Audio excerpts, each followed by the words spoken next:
Depot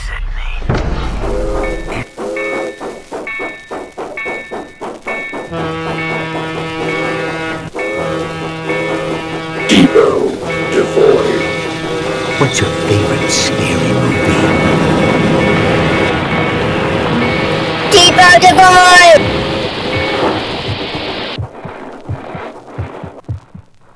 Depot Devoid.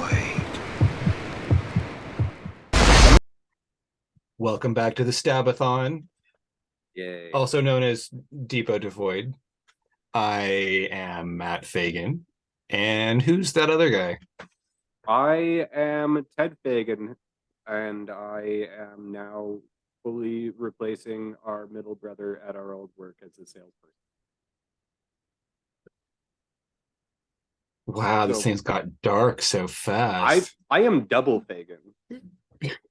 You're two Fagans in one. I am. Welcome to the podcast, Ian Fagan, for the very first time, played also by me. Ed. Oh my goodness gracious, that's just so many Fagans. I am. Wait, how will Who of I us? visually know, like, when you're Ian? It's an audio format, Matt. Yeah, but I can see you. Well, the audience can't. Don't you even have a mask? An exact mask of Ian? All right. Okay, so what we're actually here to do, mostly theoretically, is to talk about Scream 2. But I would also like to say that I have been reading a bunch of Golden Age Plastic Man, and it's pretty awesome. And to all of our thousands of listeners out there who are surrounded by libraries full of old issues of Plastic Man, you should read those because they're pretty fun. Was he the one who's wearing like a single piece, mostly red? Yeah, it's like a weird suit? red wrestling singlet. It has like some with, white in the like, chest and a yellow belt. well, it's actually a super plunging neckline. And also that's reflected on the back as well. It's a really baffling costume. But yeah, he's stretchy and bouncy. They're weird because Plastic Man is sort of a naturally zany kind of character setup. And that is definitely present even in those original stories, which this is 1941 that Plastic Man debuted. And I'm reading this, but the thing is, it's very wacky, but it's also pre-code comics. It's before there were rules about what you could do in comics. And so not only is it zany, but also like he's breaking up a smuggling ring, but they're bringing opium over the border from Canada into the United States by hiding it inside corpses in coffins. That's great. Yeah, or like just the wacky scheme, like a bad guy has a wacky scheme that involves like a gigantic, like, 100-foot tall, like 8-ball that he rolls across the landscape and steals stuff. But he's like killing thousands of people in his wake, and they're making it very clear that he's killing thousands of people. And not only are they dying, but they're dying horribly and in pain, according to the narration. See, I know that this is completely unrelated, but it is reminding me briefly of how much I hate G.I. Joe. But Lucas recommended that I watch, like, probably 15 years ago, recommended that I get on YouTube and watch G.I. Joe Resolute, which still is Okay. absolute garbage. But in Okay, the first... how does it differ from, because I know G.I. Joe only as like those ones, the cartoons that were on like at the same time as the Transformers in the 80s, like that. It was a worthless garbage show, and I hated every minute of it, even when I was a kid and I was supposed to like. G.I. Joe Resolute also sucked, but in the first 2 minutes of it, Cobra Commander's like, by the way, look at us destroy Moscow. Look at all these millions dead. And they literally just burned fucking Moscow. I'm like, yeah, Cobra finally did something. Are they like deliberately doing that, like to say, look how different we are from the old show where like every plane that got shot down had a parachute and a guy escaping safely? Oh, they literally killed the G.I. Joe people too. They like now. So if they were you real hated, good villains. If you hated G.I. Joe at the time, does that mean that it was you, Ian, who was a fan of... I hated G.I. Joe too, but I also liked the one that changed colors in the sun.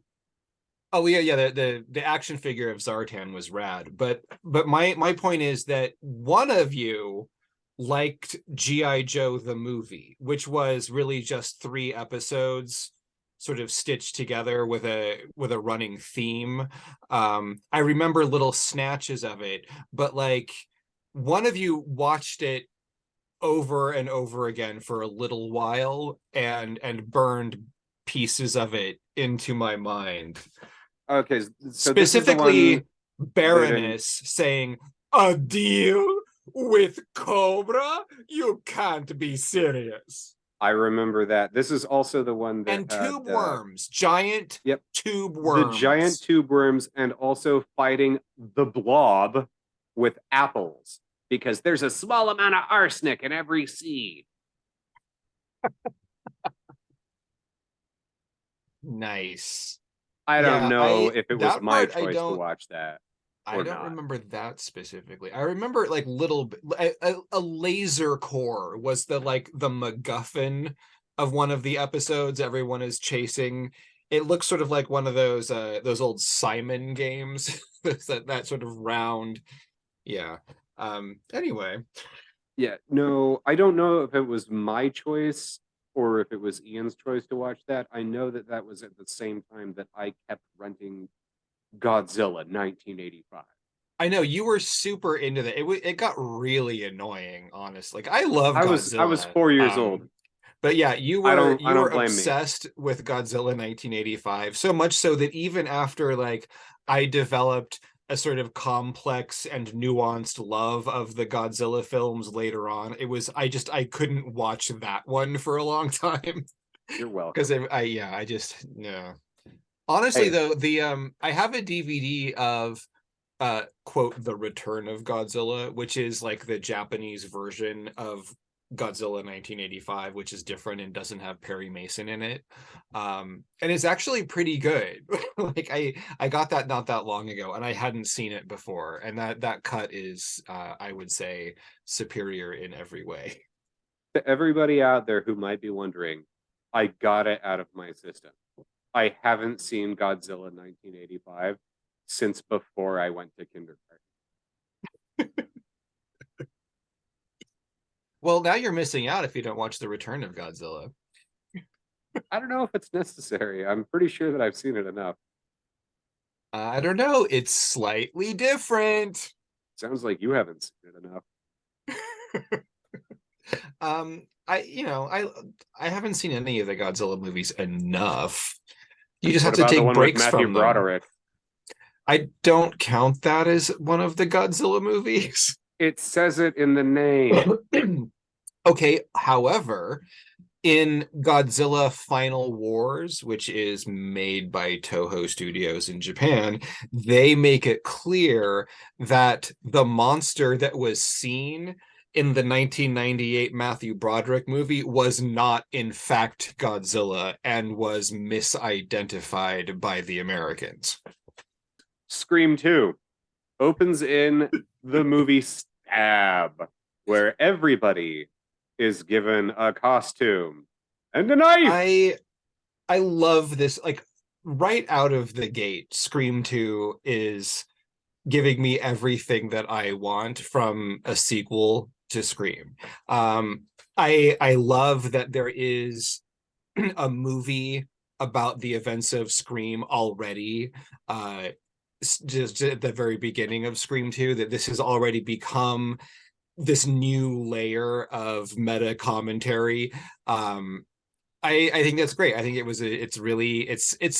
I mean, maybe it's the obvious way to go, but it's clever and it's funny and it totally works. And when I saw this in the theater, I was immediately pretty sure that I was going to have a good time, and for the most part, I did. I enjoyed it. There are a couple of small notes that I have from the beginning of this, which, we've got so many employees, free costumes to everyone,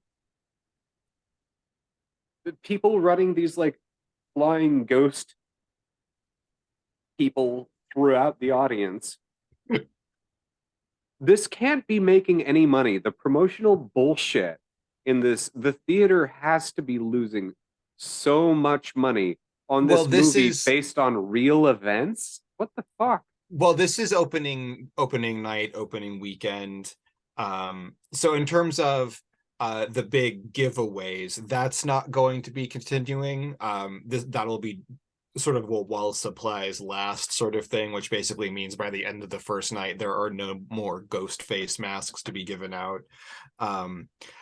It is a terrible movie-going experience. If you went to this theater because you wanted to watch Stab, you would be having a terrible time. This sort of thing on this scale can only exist in a pretend situation. But yeah.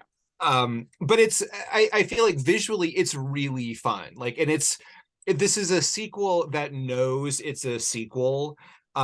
It's just leaning into everything that Scream was, everything that made Scream sort of special in the horror landscape in the mid-90s. This is wasting no time giving you all of that even more. This came out less than a year after Scream. Like, that's an insane production schedule. I think the release date was 9 months after Scream came out. Yeah, something like that. It's preposterous. No one should do that. No. And I say that while Scream 6 just opened like a week and a half ago, less than a year after Scream 5. It's quite amusing. And I still can't see it because it's not fucking playing at the goddamn theater here. What? That's your problem, and that's your own doing. You live in an amazing backwater shithole. Look, I did my part. I paid money to that theater to see Scream 5. So what else am I supposed to do? All right, Matt, if you want to just get over it and stop being so sad. It's Jesus Revolution. It's that goddamn Jesus movie starring Frasier. They held it over for like 2 extra weeks. Matt, that shithole town that you live in actually had Titanic playing for over a year. Of course they did. Over a year. That was the only movie that I ever walked out of, and I did it 2 times. Did you pay to walk out of it both times? I don't remember if I did or if the girls that I was dating's family did. I have never seen Titanic, and I am happy to have never seen it. I obviously didn't like the girl the first time. I didn't like the girl enough the second time either. She was like, if you leave, we're breaking up. I was like, well, all right, whatever. And then the third time I watched it all the way through, and it still sucked. But I am going to argue, just for a second, and maybe we'll talk about it another time. Titanic is a time travel movie, but I'm not going to talk about it here right now. Maybe another day. It's a time travel movie. It is. I don't care. I still don't want to watch it. I'll get you to care. We'll figure it out. It'll be fun. Anyway, fuck that. There are so many better James Cameron movies that we could watch. And they're all about and there are time so travel. many. There's so many worse James Cameron movies that we could watch. And they're all about time travel. We could watch Piranha 2: The Spawning, which is probably about time travel. It's probably better than Titanic. Everything's better than Titanic. That's a shit show. Anyway, the stall kill is also a shit show. The first kill in this movie that we're talking about. What the hell is he trying to listen to through the wall? I don't care. How did they know that his head was right where the knife went? There's a bit of a clumsy thing here. I think that you could argue that the physics of it could work, but this kill only works if you don't care who the victim is. And they will establish later that this particular victim was selected. And there's no reasonable way that you could set this up, because not at all. You have to predict that he's going to go in. Like, I mean, maybe they saw him coming and they decided to seize this opportunity to kill him when maybe they were planning to do it in a different way. But this is one of many things that is, in the moment, it's really fun, but examine it and it kind of falls apart. And that's a problem with a lot of things in Scream 2. You just, like, either you ignore it and are comfortable with that, or you're just like, what the fuck is wrong with this movie? Because the first one hangs together a lot better. Like with any of these movies, you know, there's some issues, but Scream overall is much more cohesive. And this one, it's too quick. There wasn't enough time to make it as good as Scream. That's the problem. Like, this should have come out at least 2 years later, not fucking like 10 months. Yeah. But it's a good kill. It's fun. I'm pretty sure. Still got a problem with it. Stabbed through the wall, into his ear. Come on now. How'd they know the head's gonna be there?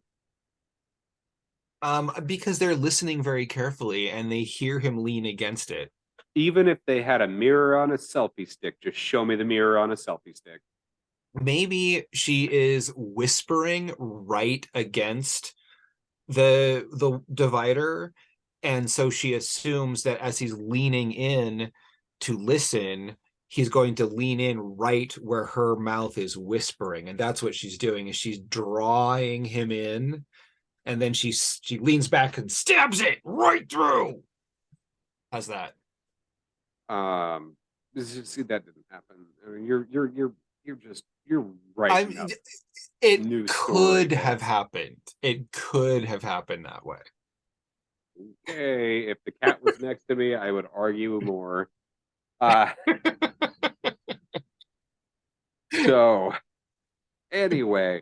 It was entertaining, and then killing the girlfriend in the theater. Yeah, Jada Pinkett Smith's murder is better than his, for sure. Yeah, they played it out a little excessively, but of course, we're starting out a sequel. You got to have a good first kill and fun fanfare. And honestly, I think she does a great job with it. Like, it's a really small bit, but I think that when she is climbing up there in front of the screen, and she's playing it pretty hard, but she's not a bad actress, so it doesn't feel like really overwrought. And that moment where you see the audience start to question what it is that they're looking at, like, I think it works really well. It's like, it's a nice little bring down, it's fun. I think it's a good scene. Hers is way better than his, for sure. So moving on from there, we get to see Sydney at her college dorm doing her thing, and she finds out that people are getting murdered at the opening night of Stab, and she's a little worried about that. And then her boyfriend Derek shows up and thinks that his dick is going to make everything all better. And she seems to think that that's weird. Well, I mean, she's like, I don't buy it, Derek, and your dick. But, that was how the next bit of the movie played out to me. Well, we spend like half an hour kind of meeting our handful of new characters and reuniting with the old ones, sort of seeing who is coming back, which is basically, we got Sydney, we got Randy, we got Gail Weathers, and we got good old Deputy Dewey. And so we got sort of converge all of these people on the campus. And then, of course, we've got Cotton, which is, he's sort of like the big red herring of the movie, because he just sort of like drops in here and there to seem menacing and inscrutable. But I think that the Gail and Dewey stuff works really, really well. They played that out nicely. And I guess that's just, that's good chemistry because they were together at the time. So didn't they fall in love, get together, get married, have babies, and get a divorce throughout the first 4 movies or some shit? Yes. Yeah, absolutely. I believe they are married at this point in real life. But yeah, it's Courtney Cox and David Arquette. She's still going by Courtney Cox, I think, not Courtney Cox Arquette, which she does do later. And then stop. They have really adorable chemistry. Like they met on the set of Scream, and David Arquette was like super in love with her and pursued her like a little puppy dog, and she eventually was like, "Oh, fine, I'll marry you." And so now they're together and they're super adorable because she wrote the book, The Woodsboro Murders by Gail Weathers. And he is portrayed as perhaps a little bit, I believe the Barney Fife-ish is the adjective that she uses in the book, one among several. And so he calls her out on it's a lovely little scene. He has clearly memorized every single line of the book. And she this is a good movie for Gail. I think that we really get to see her starting to crack and show humanity in a way that she wasn't permitted to very much in the first one. But she's also still like a hard-nosed bitch. Like she gets to kind of be both and have the best of both worlds here. This is a great role for Courtney Cox. Yeah, stuffing cotton directly into Sydney's face without warning on a live interview on camera, where Cotton believes that he's supposed to be actually talking to her and she knows about it. Yeah, so Cotton is the man that Sydney wrongly accused of her mother's murder previous to even the beginning of the first movie. So he's now free. He's been, he was in jail for a year. Now he's out. As we all know, the media talks a lot about people who are arrested or guilty, isn't so great about clearing their names if they're proven to be innocent. So Cotton is looking to get some screen time so everyone knows that, hey, he's the good guy here. And Gail could easily have tried to arrange this, but instead thinks it's going to make for better TV if she just shows up and surprises Sydney by throwing cotton in her face. And that's kind of a dick move. It's great. It's a good time. I approve. Yeah, it didn't go over so well. Sydney gets freaked out, as she does a few times by Cotton throughout the movie. Should we move on to Cece? I think first we have to say, how do you know that my dim-witted inexperience isn't merely a subtle form of manipulation used to lower people's expectations, thereby enhancing my ability to effectively maneuver within any given situation? Fucking love Dewey. That's Dwight. Oh, he's so good. He is. He does a great job. He honestly, David Arquette, he knows how good of a bad actor he is. I think he's got so to, well. Right? Well, he made that movie 8-Legged Freaks. Like you don't do that if you don't know what you're doing. I loved him in Ravenous. He was also in the original movie version of Buffy the Vampire Slayer. Do you remember that? Yes, he had his as hot Luke dog Perry's cut. friend. Yeah, and he jumped up with the hot dog. Oh, she split my leg. I bring that up because it's vaguely relevant because our next victim is Sarah Michelle Gellar, the TV Buffy, not the same Buffy that David Arquette was a vampire for. But yeah, we've got Sarah Michelle Gellar, who at this point didn't have much of a film career. She was TV's Buffy the Vampire Slayer, and she showed up as a victim in Scream 2 and also in I Know What You Did Last Summer, which were sort of around the same time. Yeah, I never saw that. It's okay. It's fine. What's the sequel called? I Still Know What You Did Last Summer? Yes, they're both rather based than I on, Remember What You Did 2 summers ago. I think there was actually a direct to DVD third movie called I'll Always Know What You Did Last Summer. They're This based sounds like a on children's television show it is. prank.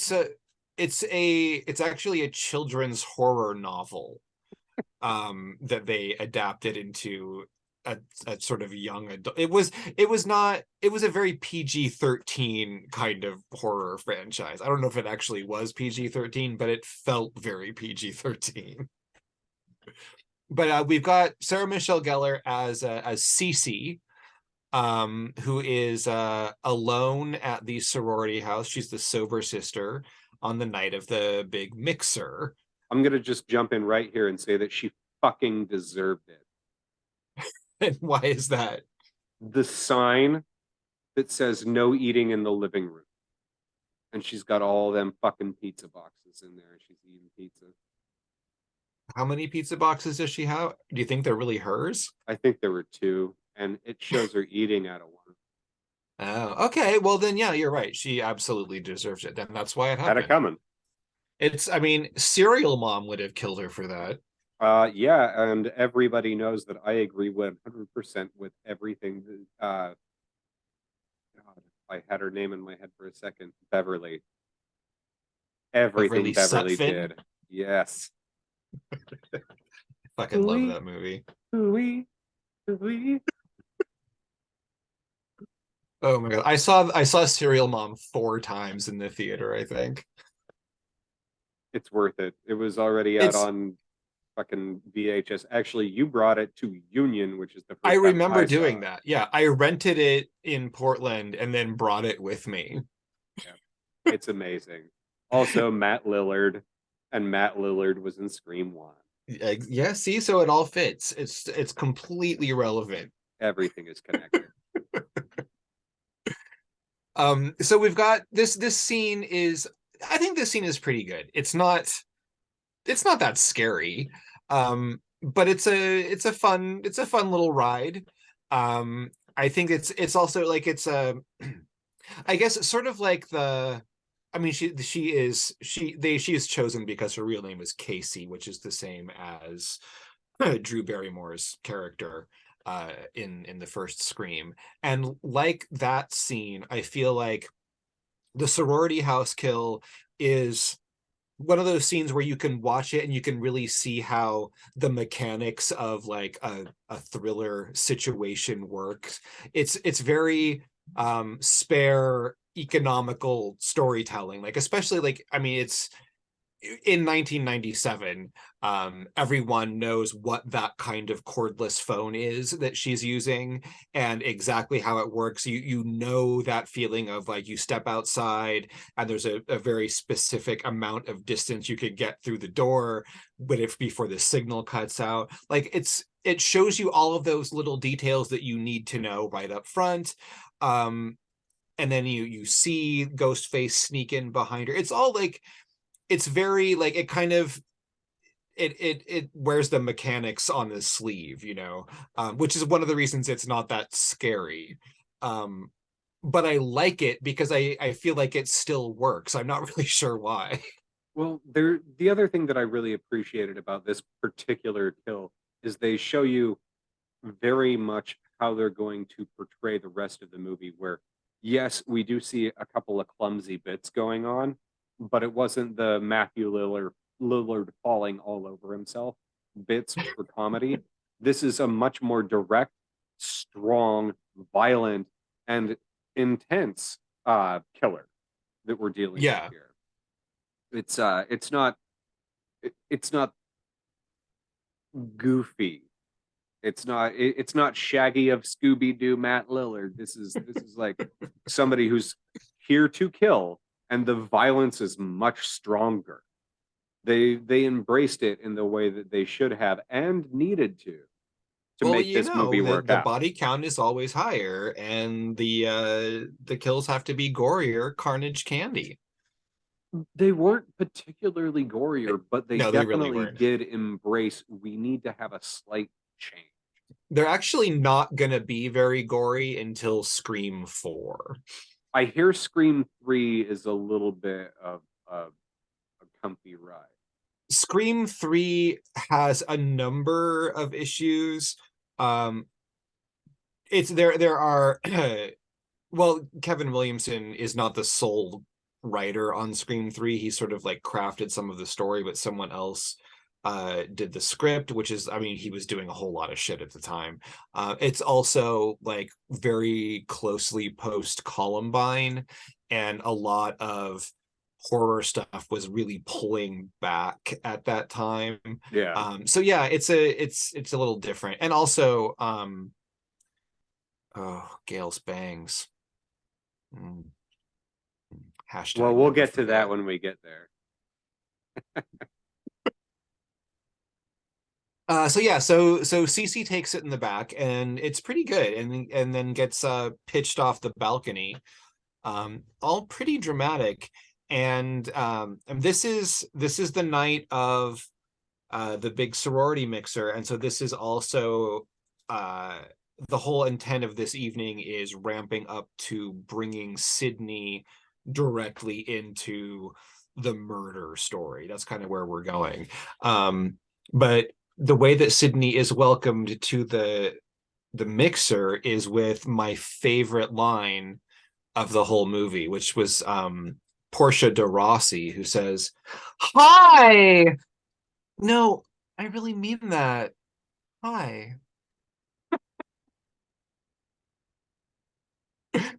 I love it.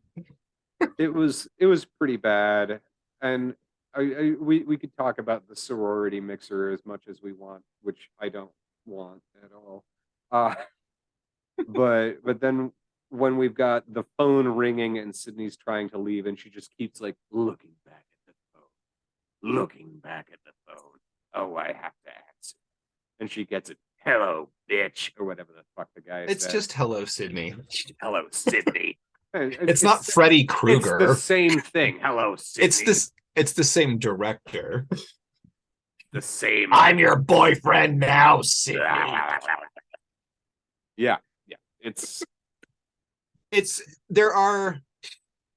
I feel like as you are watching Scream 2, you can feel every single shot of the movie that is in the trailer. Like, you can feel that you're in the trailer shot at that moment, and that whole Sydney picking up the phone thing. Like, you could, whether or not you've ever seen the trailer for Scream 2, like, if you watched it, you could accurately cut the trailer and you would just be right, because you know every single scene that's in the trailer. You can feel it. It's shot like it's for the trailer.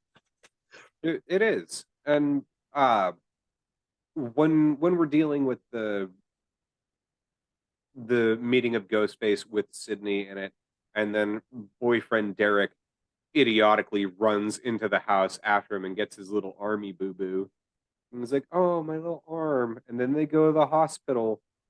It's so fucking obvious. It's not like I didn't get it from the scene earlier with Randy and Mickey in their film class. But we kind of glossed over that. Yeah. And we do probably need to mention like the worst crime in the movie, which is when Randy incorrectly corrects the dialogue from Aliens. That's pretty rough. That's hard to watch for me. No, Randy, the line isn't "stay away from Cupid." Like, nobody could check that, because nobody in the mid 90s had a copy of Aliens. I mean, clearly. Yeah, it's I don't. This movie maybe was rushed, Matt. I've never watched this movie with commentary, but I feel like what if they address it, it's just not going to be sufficient. There's not a good enough reason for doing that in this movie. All right, we're going to have to take ourselves a little break because we got less than a minute here. I'm going to Oh gosh! the restroom, and we'll be back momentarily After these important messages. Yeah, there's going to be really important.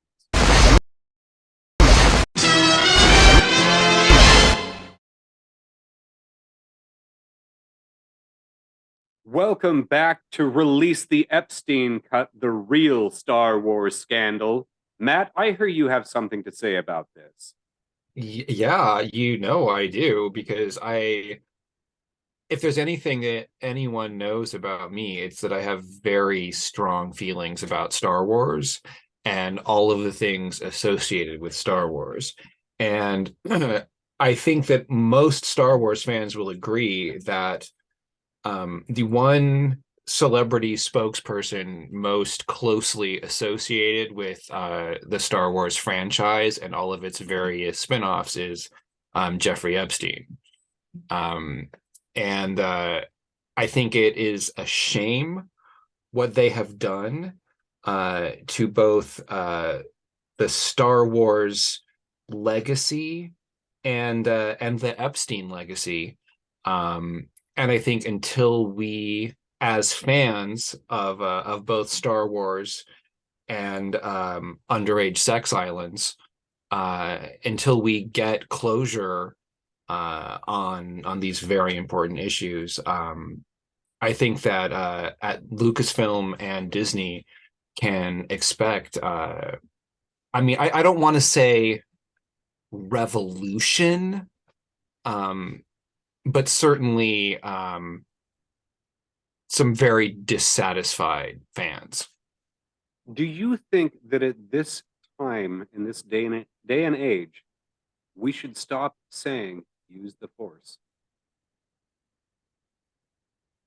I think that we should start saying use lethal force.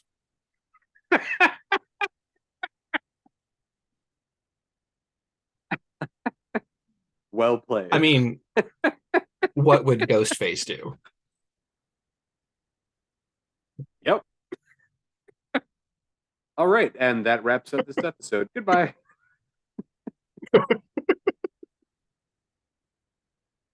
All right. Okay, so I don't actually honestly remember exactly where we were. We're basically in the area of the party because we've got Sydney being drawn into the mix. We've got the issues with Derek running back into the house. Here's the thing. I think that this scene sets up what the movie is about for Sydney, because her arc in Scream 2, and I think it's silly to discuss this movie as though everyone hasn't already seen it. We're not walking anyone through this for the first time, so I'm not going to worry about spoilers if we have to jump around a bit to make the point. This movie is about trust for Sydney because she had some bad decisions that she made earlier on. She has very recently been confronted again with the fact that she named the wrong man in the murder of her mother. She is trying to avoid confronting the fact that her mother basically lied to her whole life. She doesn't know her at all to the extent that she thought she did. And that her boyfriend, the one to whom she gave her virginity in the first movie, was a fucking psychopath.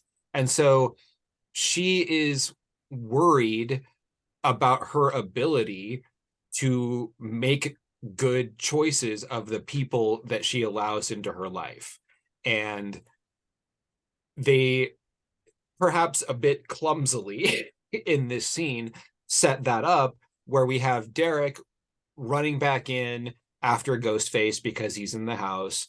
And then when they find him having been cut but not particularly injured, and Mickey, when they get to the hospital, very blatantly plants in Sydney's head the idea that maybe this wasn't exactly what it appeared to be, where he's like, why would anybody go back in that house anyway? He's making Sydney second guess her boyfriend because she has experience making a bad choice for boyfriends. And that's going to come back to bite her in the ass because she should have followed with her first instinct. The reality, though, is when he said that, how the fuck would he know that that's what he did? That just spews immediately. It's obviously Mickey. Well, and that's the thing. It's like they make no real secret of it. Like he's just like, he's the obvious creepy weirdo. And well, I mean, they just definitely like did a better job of it than they did in the first one. In the first one, it was 100% obvious who the two killers were. Well, I wouldn't say they did a better job, because my biggest gripe with Scream 2 is that you don't fucking know the mom's going to show up. Yeah, and that's horseshit. Yeah, it's a cheat. The first one, like if you aren't paying attention or you don't watch this kind of movie, you don't have to figure out who the killers are, but you can. But this one withholds vital information. The only person in the movie who can recognize that Debbie Salt is Billy Loomis's mom is Sydney, and they don't cross paths until the finale. And unless they'd actually riddled the first movie with pictures of Roseanne Barr's sister, right, then we wouldn't know. And that's not fair at that. And they even say like, oh, it's like, she's had some work done and it's like 60 pounds. But it's like, you should know better. Like there should have been some way that you could get around this without just keeping these characters separated. Like in going back and watching it again, there is an interesting scene when she and Gail first encounter each other. Once you watch this movie realizing that she's one of the killers, you can also see that she goes to Gail specifically to test the waters and see if Gail is going to recognize her now. And that's sort of interesting, more interesting than it is the first time through, when you sort of realize what the motivation is. But still, it's like, it's never going to not be a little bit bullshit. Well, I mean, there is one thing that I can add to it that I do find mildly respectable in their choice of actor. It's just like the first one, when I kept referring to Dipna as fucking Kmart Johnny Depp. She's Kmart Jamie Lee Curtis. Yeah, I can see that. That works. They would actually be really interesting sisters. In my recollection of this movie, because I did see either previews or part of it in the theater, I thought it was Jamie Lee Curtis the first time. Nice. That's kind of cool. Yeah. For some reason, in one of my Scream franchise fantasies, I was imagining some sequel in which Jamie Lee Curtis plays Gail Weathers' mom. Well, that still could come to pass. I know. I'm not saying it's an impossible fantasy. It's just improbable. But Laurie Metcalf does actually do a really good job. She's very watchable in this movie. It's just that her character is underwritten and exists as a cheat. It's going to get worse in the third one. But there's also some delightful stuff in the third one. The third one is, don't now that it's spoil it for me. No, this is not going to be a spoiler at all. Now that it's not the last Scream movie, it is way more watchable. Now it's a kind of a low point in the middle of a franchise. When it was the finale, it was like, ouch, guys, really? Like, this is where we're going to leave things. You got me. It's better now. It's better now. I don't know these movies. Just putting it out there. All right, so I've got a real large gap in notes because a lot like the last one, there's a lot going on. It wasn't quite the same, but there is a lot going on. My next note comes in with I don't appreciate the timing for the introduction of the gun. So if you want to fill in the gaps. Well, the big plot points that we've got going on here. The first big thing that happens is they figure out that the killer is patterning this series of murders after the original Woodsboro murders. That the characters, yes, the characters who are dying with, they have names that match the character names from the first series of murders, and they are dying in the same order. And then they quickly abandon that. It's an unnecessary little flourish that doesn't end up going anywhere. And honestly, it serves only to make that first murder more problematic because it matters what that guy's name is. Honestly, I was thinking there would kind of be an opportunity for a really stupid like parallel story where you see like the ghost face like trying different other tactics to try to kill those first couple of characters because they've locked themselves into this pattern, and so they have to kill these people in this order, but it's really hard to orchestrate because they're doing it in a stupidly conceited way. Or also like they call Sydney at the sorority house to get her to the events. That's where we get that swooping trailer shot of her picking up the phone and the voice saying, "Hello, Sydney." I'm sure that they can't assume she's going to pick up the phone at this sorority house that she's never even been in before. So what about like the 4 other times that they rang phones near Sydney to try to get her to answer them and start her part in the story? It's just the way that they have chosen to structure this makes it unnecessarily difficult for the killers. Which maybe Mickey wants it that way. Like it probably would make for a better biography. I'm just disappointed in Mickey, but fuck him. Let's keep going on. Well, we get Gail and Dewey starting to work together a little bit. Which is lovely to see, and it's Gail who's kind of pushing it, like, and she wants to work with him because obviously she's Gail Weathers and she wants to be close to the action so she can get the story, but it's also like it's not just that she's manipulating Dewey, which she really was in the first one, and this is more like she wants to work with him, which is super adorable. And then we get the scene with Dewey and Randy discussing the rules for the sequel.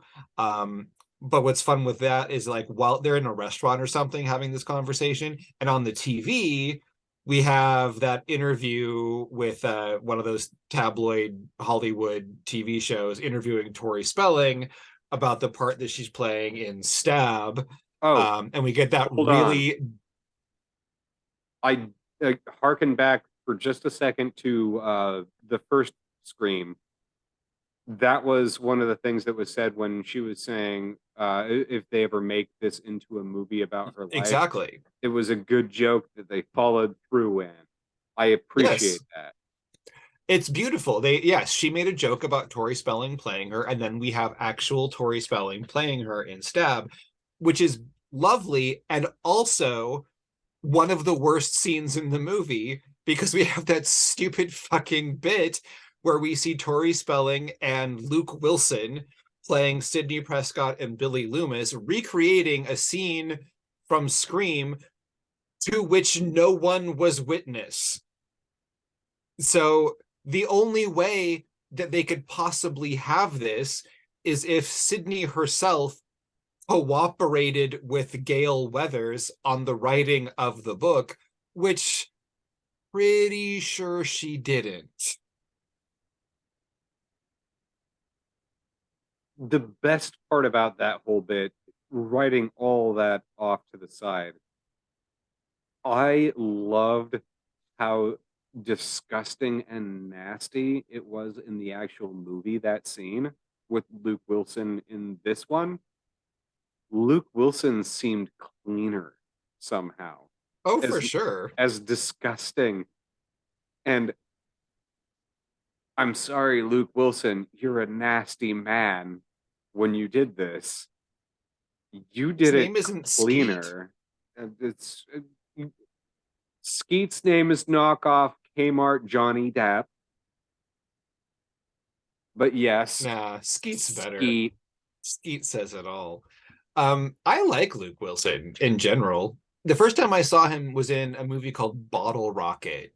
And I thought that was really good. I like him. He's also on I've been watching Stargirl on HBO, which is a series that is loosely associated with the Starman comics, which I love.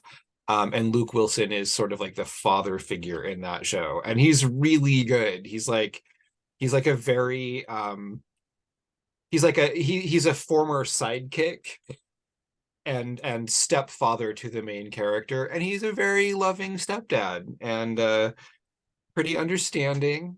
Not, he could be a much worse person to a budding young superhero. Let's just say that.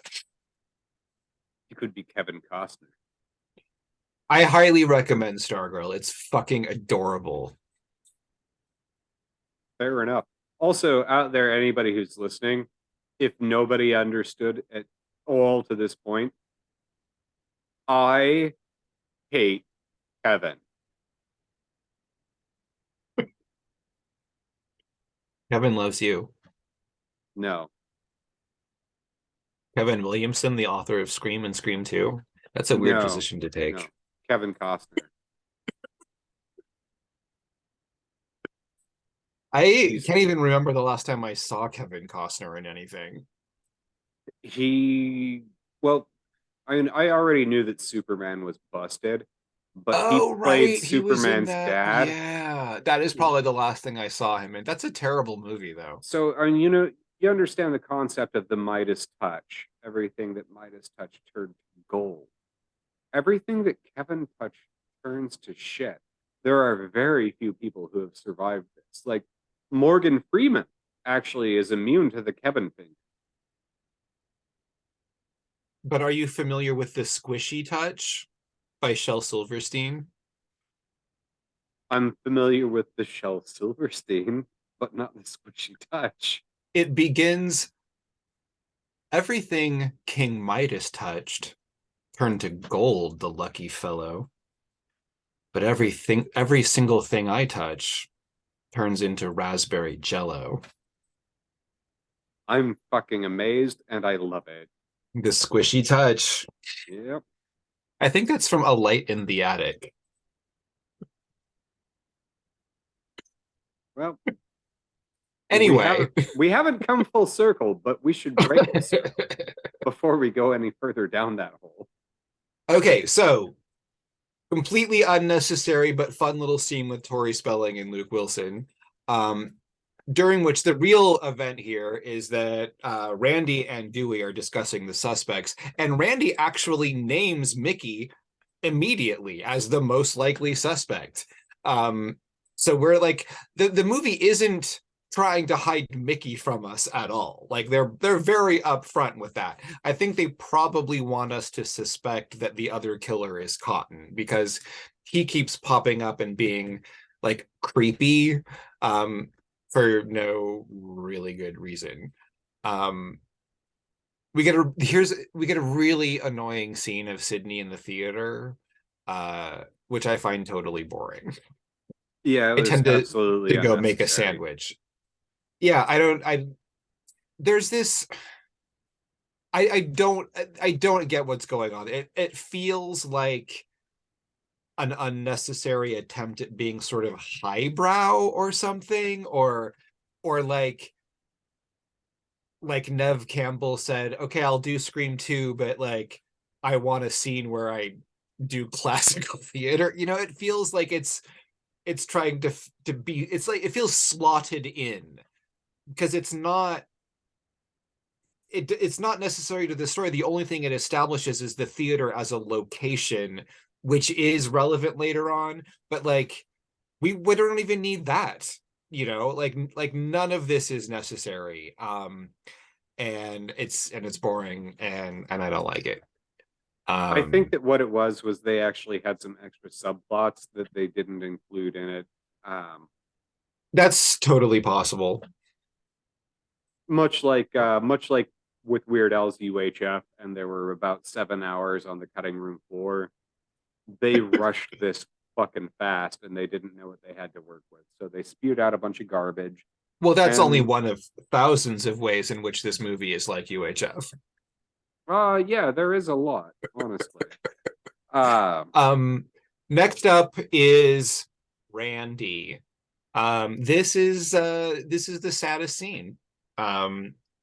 It's a pretty good scene on the quad with Randy and Dewey and Gail, and then they get the call and they're splitting up and they're trying to find the killer, who they know is watching them right now, and Randy doesn't quite make it to the end of that scene. But here's the thing.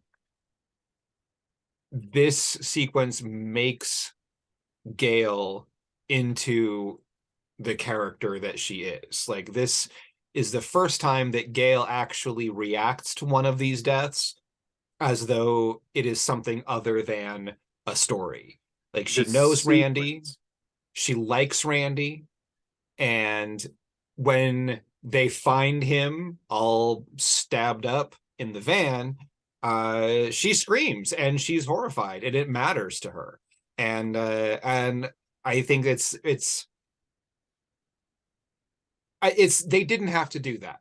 It wasn't necessary for Gail to become more multidimensional, and I really appreciate that they gave her that opportunity, and it works really well. And I think this is like, it's we all are sad when Randy dies, and then we get to see that Gail is actually a human being, which is pretty cool.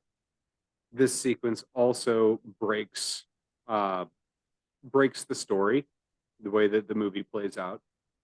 After Randy dies, you see on the far side of the van the killer step out with their size 12 boots and their blue jeans, and then discard the costume. And you find out later that it was in fact the mom. That was not the mom's feet and pants. Well, I'm willing to go with the idea that she and Mickey agreed upon a specific murder outfit that they would both wear when they're murdering. I haven't sat down and parsed out this movie to see if like we see Debbie Salt in a place that would make it impossible for her to have done that. But I'll go with it. I'll be like, okay, they both have the same size giant boots that they wear just for murdering people in. Yeah, but I mean, she can't wear her pumps. She can't wear smaller shoes than her feet would fit in. No, but she can wear bigger ones. But that's also going to defy the whole point. And that's the issue that I take umbrage with here, is movie logic. You're trying to figure out who it was. That was an unacceptable faux pas, much like introducing the character who you would not otherwise know was there. Debbie Salt as mom of Kmart Johnny Depp, not okay. Kmart, Johnny Depp's mom, should have stepped out of there wearing women's shoes, not size 12 men's boots and fucking blue jeans. We can't, like, you can't have Ghostface with like nylons and cream colored pumps. Yes, you can. I mean, I think it'd be fucking beautiful. It would be hilarious. But I feel like maybe she's trying to disguise her identity. Well, still. Anyway, I disapprove. I'm going to. But what if we then immediately saw Mickey wearing nylons and cream colored pumps, and you're like, wait a minute. Somehow I'm just having flashbacks to Heather's and Martha dump truck masturbation material. It'll give her shower nozzle masturbation material for weeks. Yep. That's what you think of shower nozzle masturbation when you imagine Timothy Oliphant wearing nylons and pumps. I imagine Martha dump truck getting off on it. Yeah. This is the 80s now, not the 90s. Wasn't that 89? Well, Heather's was 88, I think. Yeah, somewhere in there. Some good times. Okay, so anyway, we then have another creepy scene with Cotton. We have the cops trying to remove Sydney and her roommate Hallie to someplace safe. Hallie, I don't remember. Matt, what is this movie actually about? Trust. You think so? I think that, well, if we're going to say that Sydney is the main character rather than like a completely like equally shared trinity, I think that that's what it is about. It's about trust. And that's what Sydney, the journey that she goes on is about learning to trust herself again, which she does very badly most of the time. I think and then like going forward, we will see that she has experienced that growth, I think. But yeah, I mean, I think that is what it's about for her. Obviously, that's not what it's about for every character in the movie. And I don't think that Scream 2 has like necessarily an overarching theme that it is. I disagree with. Well, then what do you consider to be the correct answer? Second chances. Explain. For all of them, it's about second chances. Initially, what I thought it was about was unresolved abandonment issues. But that was too specific to a single character. And when it all comes down to it, to me anyway, it's all about second chances. Not even only about the characters, but specifically even about the movie. This movie knows that it's all about taking that second chance, and it admits it. It tells all of the people watching it, we're taking a second chance at everything that's obviously going to be a failure. But it's not a failure. It takes that second chance. It embraces it. It rocks out hard with this bullshit idea of taking second chances. It's interesting because it actually does fail in a lot of ways, but it's still really enjoyable. Yeah, and then you even got like the whole like, well, Sydney, are you gonna believe that he wasn't my partner with Derek and still fucking murdering him and right in front of her be like, oh, never do anything. Yeah, second chances. Yeah, you failed on that one, bitch. Well, and that's where that's the big trust moment that I'm seeing for Sydney right there. And that's what it leads up to for her. And I feel like the way that she fucks up this second round of murders is what makes it possible for her to survive the future ones. But that kind of relies on knowledge of future events. But it's hard for me to it's hard for me to look at this movie as a discrete entity anymore, just because I've been watching these forever. Right. But yeah, for that's that's the instance for Sydney watching Derek die. I think that's where it's like she's never going to let this happen again, and she begins devising strategies to make sure that it doesn't.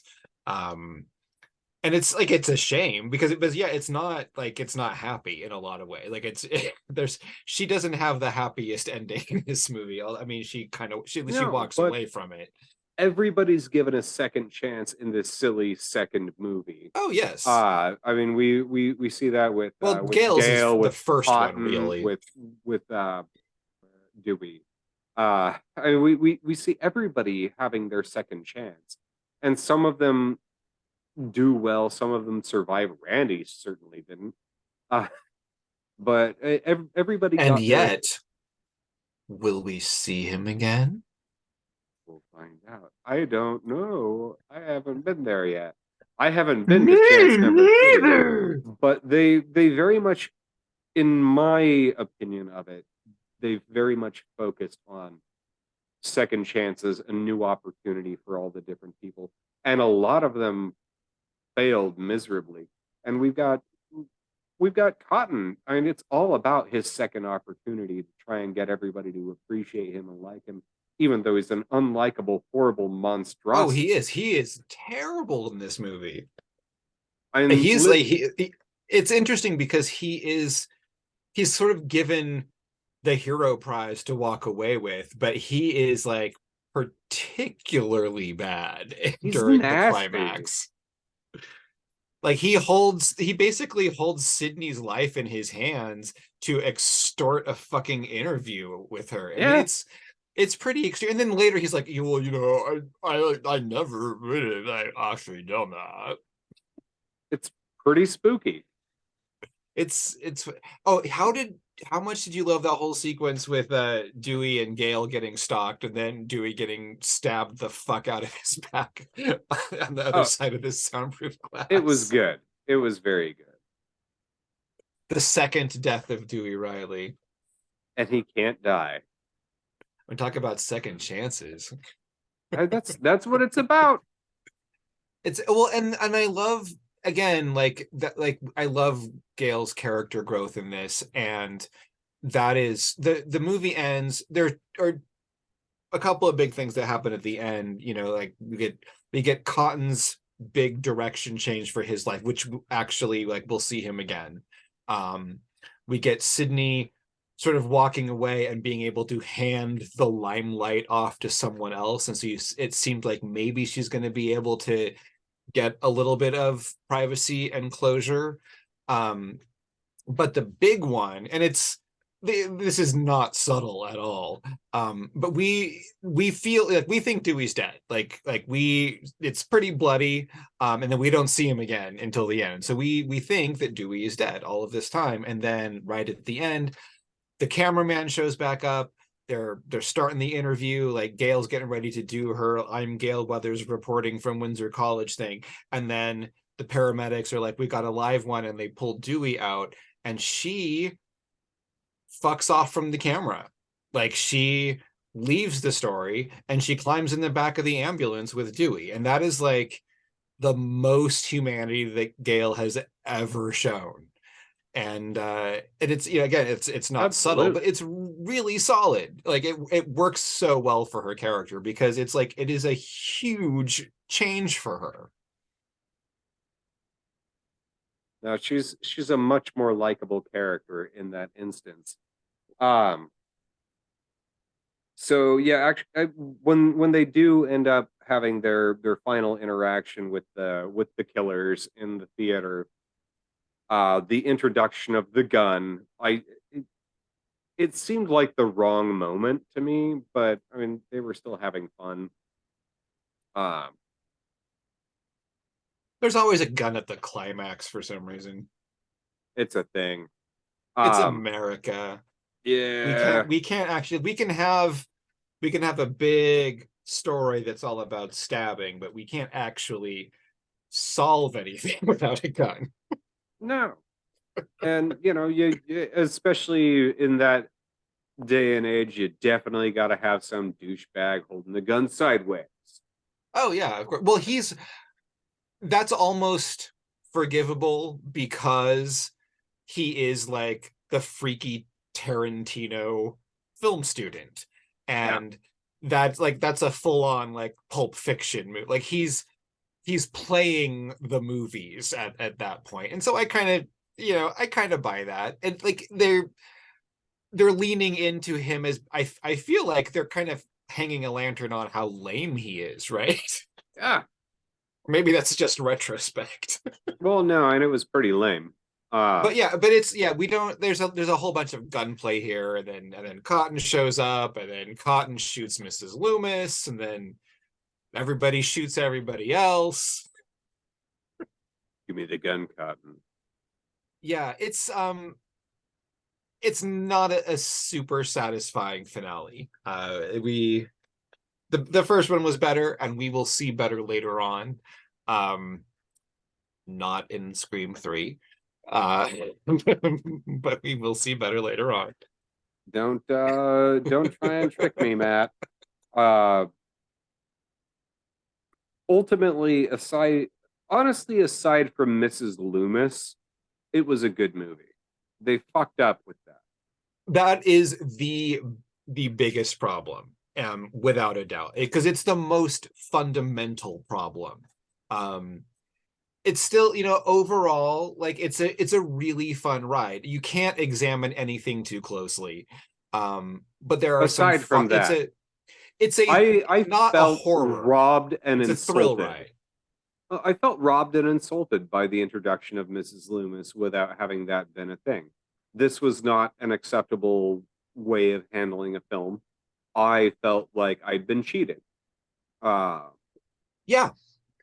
And the thing is, like, they all knew better, This is Wes Craven directing. He's not new at this. Yeah. it should have gone down differently. And I'm not sure what the problem is with that, other than it just being really rushed. That's I assume that's probably ultimately the source of a lot of the problems. There's a bunch of stories about leaked scripts on the internet that necessitated some changes, but then there's also rebuttals to that like the scripts that were leaked were dummy scripts with fake endings anyway, that were designed to be. So I don't know what the real answer is. It is a really fun movie, but it is a far less satisfying answer to the whodunit question than we probably deserved, or than the movie deserved. Oh yeah, but it's what we're left with. It's what we have, and it was still largely acceptable. Yeah. As far as sequels go, it did a good job. Or across the board, it was definitely all right, and it was 100% about second chances. Well, I have no argument with that. I mean, I will say that theme definitely applies to a broader base of the characters in the movie than trust. I was responding specifically to Sydney, and everyone else's journey is not reflected in that same idea, for sure. Absolutely. I can't wait for you to tell me what you think the third one is about. Well, we'll find out, but I gotta say, your assessment of the first movie was right. It was wrong about the second one. You failed in that. Okay, well, what's my punishment? Ooh, oh no, do I have to watch Scream 3? Oh, I mean that's just part of the ride. We'll Do I have to watch Scream with a TV series from MTV? If that's a thing, you probably should. Yeah, it's on Netflix. All right, you have to watch that. But I think we're about to drop off here. We are. So, ladies and gentlemen, thank you for listening. Ted, I love you. I hope that you have a harder time with Scream 3 than you had with Scream 2, because if you like it more, it would be weird.